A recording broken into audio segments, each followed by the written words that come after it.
Hay una zona de confort que es la más dura en el ser humano, que es cómo te has definido a ti mismo que eres. Cómo te has definido quién eres. Los procesos mentales que te hacen pensar que tú no puedes ir más allá, que hay ciertos obstáculos que son demasiado grandes para ti, o que tú eres demasiado pequeño para ellos. Y es mi experiencia personal que esto no es así.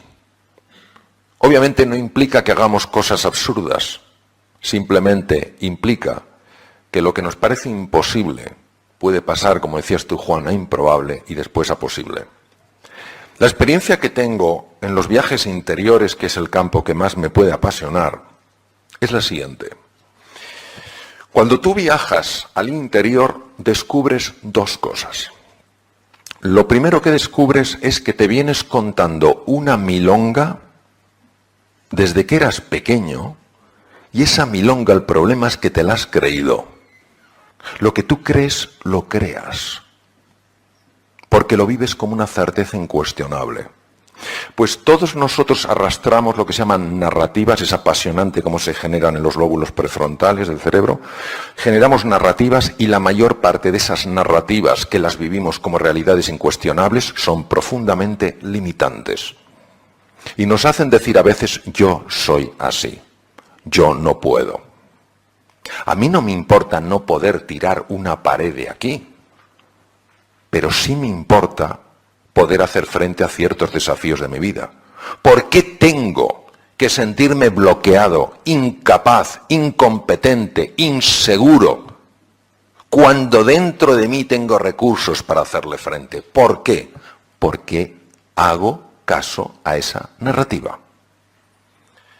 Pero no solo está la narrativa que nos contamos, lo más importante es lo que esa narrativa tapa. Hay una historia muy sencilla, probablemente muy antigua, de un rey hindú que iba en su carroza por un camino y se encontró con un mendigo que estaba durmiendo. Entonces el rey le dijo al cochero que parara, se bajó e introdujo en el bolsillo de aquel mendigo una esmeralda de extraordinario valor, pensando que el momento en el que se despertara, este hombre descubriría que acababa de pasar de la pobreza más absoluta a una riqueza incuestionable. El tiempo pasó y por casualidad el rey volvió a pasar con su carroza por el mismo camino y vio al mismo mendigo con más edad, más mayor, más avejentado, pero igual de pobre. Entonces el rey paró, le dijo al cochero que parara, se bajó de la carroza y empezó a decirle al mendigo, pero bueno, ¿qué haces aquí? El pobre hombre, pero ¿qué haces aquí? ¿Cómo estás en la carretera? ¿Pero cómo estás con estas ropas? Dice, ¿pero qué le voy a hacer? Soy un hombre pobre. Dice, ¿y la esmeralda? Dice, ¿qué esmeralda? La que puse en tu bolsillo. Y entonces el hombre metió la mano en el bolsillo y sacó una esmeralda. Dijo, jamás se me ocurrió buscar aquí. Esto nos pasa exactamente a nosotros. Nos ponemos nuestras ropas de mendigo y decimos, no puedo, estoy destinado, la vida me ha condenado tal cual, y no se nos ocurre buscar en el interior y encontrar esa esmeralda. Si yo pensara que es una tontería, si yo pensara que es un cuento infantil o un adorno para alegraros la tarde,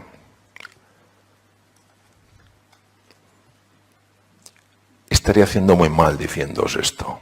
Pero como sé que es así, como sabéis que es así, porque todos tenemos experiencias de ello, ¿por qué no vamos a decir que esto existe? Joseph Campbell descubrió que en todas las tradiciones de Oriente y Occidente está registrado lo que se llama el viaje del héroe. ¿Qué es el viaje del héroe? Es ese viaje que te ayuda a trascender las ropas de mendigo y a encontrarte con la esmeralda. Es un viaje que te saca de tu zona de confort, de cómo te has definido, soy un mendigo. Te introduce en un mundo nuevo, jamás te has planteado que hubiera más de lo aparente y te permite encontrarte con tu riqueza interior. Por eso en el viaje del héroe, lo mismo que a los 4 protagonistas principales de la novela, les ocurre esto. Penetran en su interior siguiendo un viaje exterior y cuando han completado ese viaje, todo su ser se ha transformado.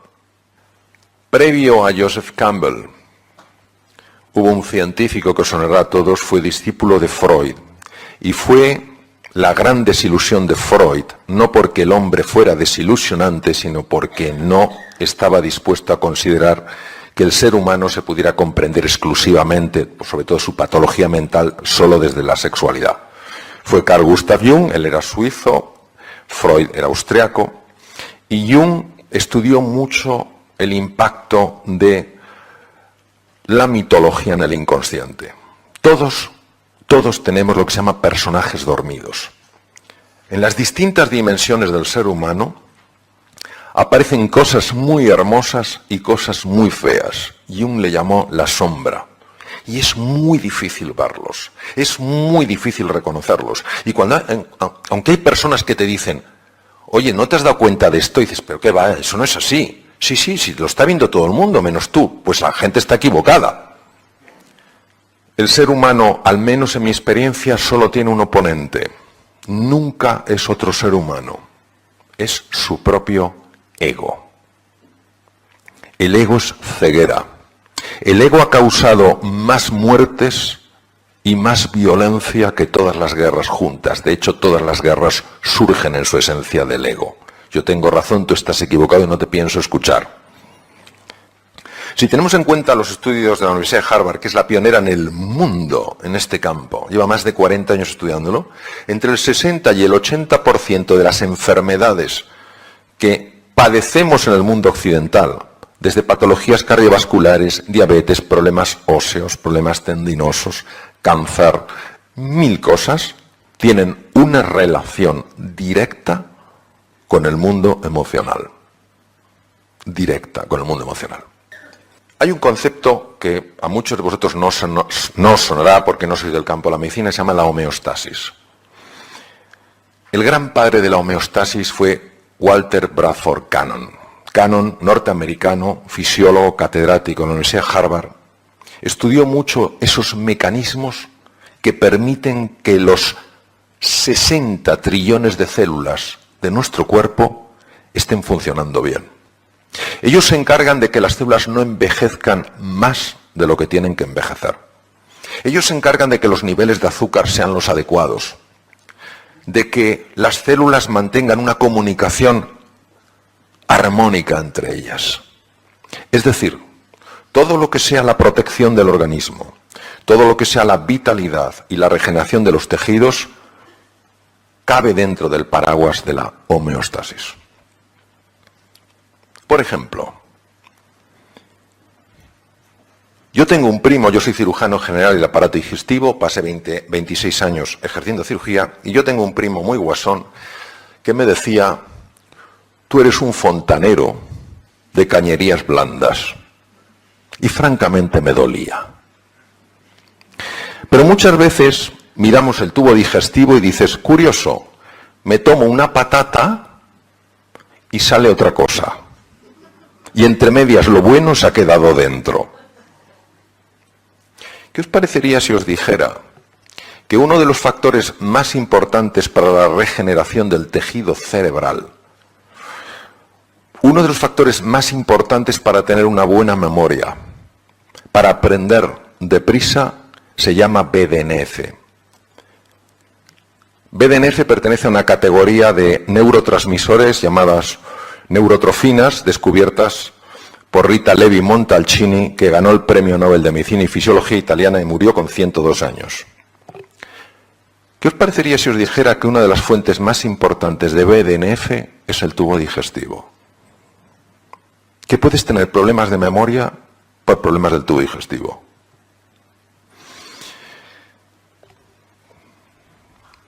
¿Qué os parecería si os dijera que la hormona más importante para mantenerse tranquilo, sereno, feliz en la vida es la serotonina?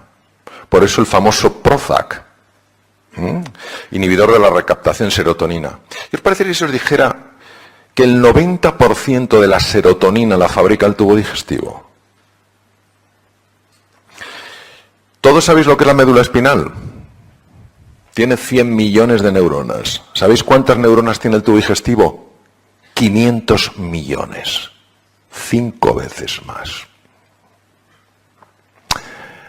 Pues bien, cuando una persona se siente tensa, se siente asustada, se siente preocupada y vive así, el sistema de alarma del cuerpo genera daño en distintos lugares y uno de ellos es en el tubo digestivo.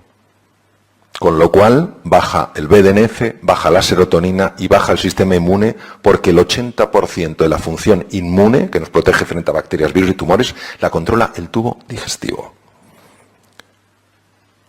Es decir, esa homeostasis de la que nos habla con tanto acierto y belleza Walter Bradford Cannon es alterada cuando vivimos asustados, cuando vivimos desesperanzados, cuando nos sentimos incompetentes. Qué fascinante los últimos descubrimientos que demuestran que cuando nos sentimos queridos, valorados, acogidos, se produce una activación de lo que se llama el sistema vagal y el tubo digestivo mejora.